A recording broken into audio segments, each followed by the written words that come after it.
कालियापाणी स्थित श्रमिक संघ कार्यालय पाख पड़िया विशाल श्रमिक समावेश अनुष्ठित। आज हूँ मे 1 तारिख श्रमिक दिवस। आज से उद्देश्य विजु जनता दल पक्षर सुकिंदा ब्लॉक अंतर्गत खनि अंचल स्थित कालियापाणी स्थित श्रमिक संघ कार्यालय पाख पड़िया बुधवार दिवा 10 घटिका समय एक विशाल श्रमिक समावेश महा आडंबर अनुष्ठित होता देखा मिली।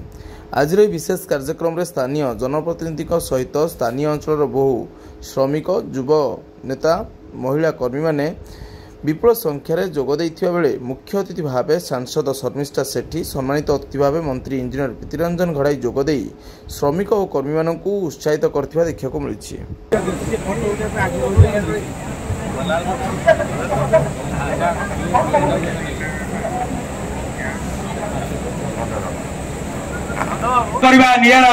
आमे श्रमिक दिवस आमर आउ किछि दिन परे आमर पाखे आसिलानी। ए निर्वाचन बिजु जनता दल प्रार्थीकर नुहे, बिजु जनता दल प्रार्थीकर नुहे, ए बिजु जनता दल श्रमिक शर्मिष्ठा सेठी महोदय को आउ थे होली करता नै स्वागत करिबा।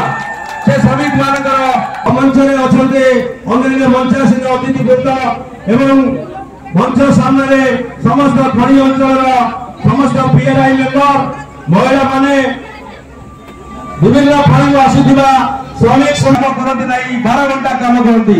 सेठिकार श्रमिक मजूरी केते मिनिमम मजूरी पाती ना, बोनस पाती ना, छुट्टी पैसा पाती ना। एठी किंतु 1979 मसीह डॉक्टर प्रफुल्ल चंद्र घड़ई ए अंचल रे श्रमिक यूनियन करे संगठन करे श्रमिक मानकर योजना में नवीन पटनायक हम पाखरे अछि एवं सब योजना समस्त पाखरे भर्ती रही। आशा करी ए योजना में समस्त व्यवहार करुथिबे समस्त घरे जो माने भी करि ना कि जानि ना ताको व्यवहार करिया पे चेयरपर्सन वाइस चेयरपर्सन देवेंद्र बाबू एठारे उपस्थित समस्त सामान्य नेतृवृंद सामान्य व्यक्ति विशेष मां माने माउस माने वयोज्येष्ठ बड़ भाई माने